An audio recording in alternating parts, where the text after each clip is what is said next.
Welcome to Islamic Finance for everyone.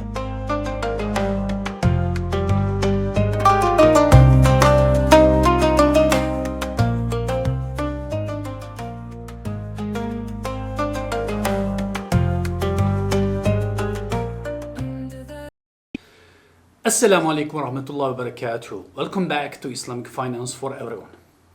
In this series, we are exploring riba, interest, in the Qur'an and the Sunnah. Today is the first of 3 episodes on the Qur'an and riba. In this episode, we focus on the first 2 stages of Qur'anic journey. Phase 1, a moral warning in Surah Ar-Rum. Phase 2, a reminder of riba as a sin of Bani Isra'il in Surah An-Nisa. By the end, you will see why Allah didn't just say riba is haram in one sentence, but train the hearts of believers step by step. Before we dive in, a quick question. Why would Allah gradually prohibit something as serious as riba? Like alcohol, riba was deeply rooted in Arabian society.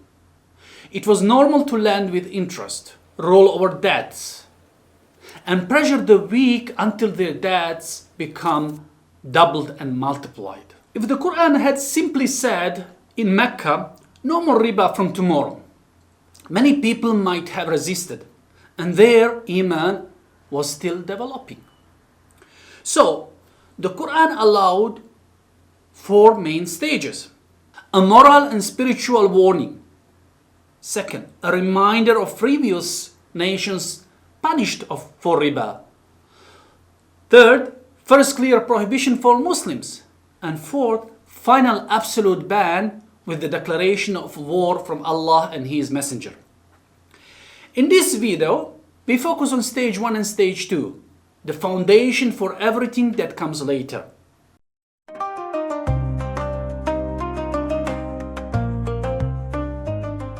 Now, let's go to phase 1, revealed in Mecca, about 5 years before Hijrah, in Surah Ar-Rum, verse 39. Allah subhanahu wa ta'ala says, وَمَا آتَيْتُم مِّن رِّبًا لِيَرْبُوَ فِي أَمْوَالِ النَّاسِ فَلَا يَرْبُو عِندَ اللَّهِ وَمَا آتَيْتُم مِّن زَكَاةٍ تُرِيدُونَ وَجْهَ اللَّهِ فَأُولَٰئِكَ هُمُ الْمُضْعِفُونَ. And whatever you give for interest to increase within the wealth of people will not increase with Allah. But what you give in zakah, desiring the countenance of Allah, those are the multipliers. Notice, this verse does not yet say riba is haram. It does something more subtle and powerful. It tells us that money that grows through riba does not grow with Allah, but money given as zakah sincerely is what truly multiplies in His sight. According to classical tafsir, such as Ibn Kathir and Mawdudi, this verse can refer both to 1. Giving a gift to someone just to get a better return, a kind of disguised riba, or interest type increases that you seek from others' wealth. Either way, the message is, riba-based gains may look big on your bank statement, but they are empty in the hereafter. Zakat and charity, even if small, are what truly multiply with Allah subhanahu wa ta'ala. As Iman was growing in Makkah, Allah began by reframing how believers look at money, not just, how much do I have, but does this wealth grow with Allah or not?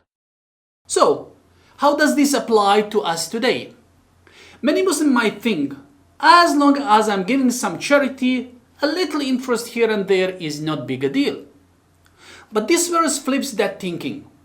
Wealth built on riba has no barakah, while wealth shared through zakah and sadaqah is what really grows in the sight of Allah. This is the first step in detoxing the heart from riba, understanding that halal growth with barakah is better than haram growth with no future.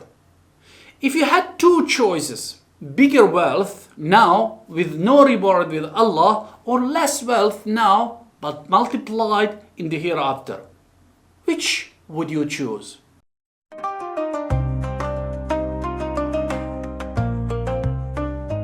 Now, we move to phase 2.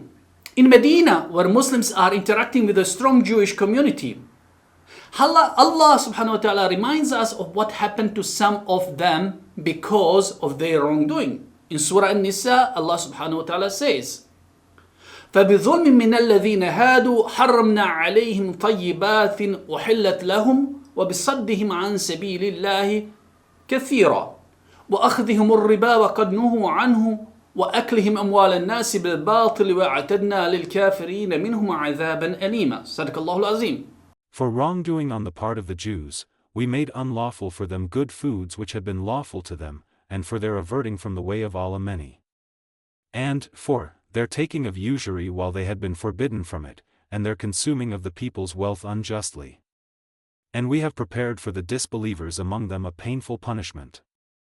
Here, Allah lists several major sins: injustice and blocking people from Allah's path, consuming people's wealth unjustly, and taking riba even though it was already forbidden to them. According to Ibn Kathir and other Mufassirun, this verse shows that riba was prohibited in previous scriptures, such as the Torah, but some communities still engage in it, sometimes using tricks and legal loopholes. Because of that, certain pure foods that were once lawful became prohibited for them as a form of punishment. So, phase 2 sends two strong messages. 1. Riba is not just an Islamic issue, it was haram for previous nations too. 2. Persisting in riba after knowing it is forbidden can lead to severe worldly and spiritual consequences. Put together, what do phases 1 and 2 teach us? Phase 1, from Surah Ar-Rum, verse 39, Riba versus Zakat, a spiritual comparison. Riba doesn't grow with Allah, charity does. This builds moral dislike of riba. Phase 2 from Surah An-Nisa, verse 160-161, reminder that riba was already a major sin for earlier communities and led to punishment when they disobeyed. At this point, even before any direct command to Muslims, a sincere believer should already feel uneasy.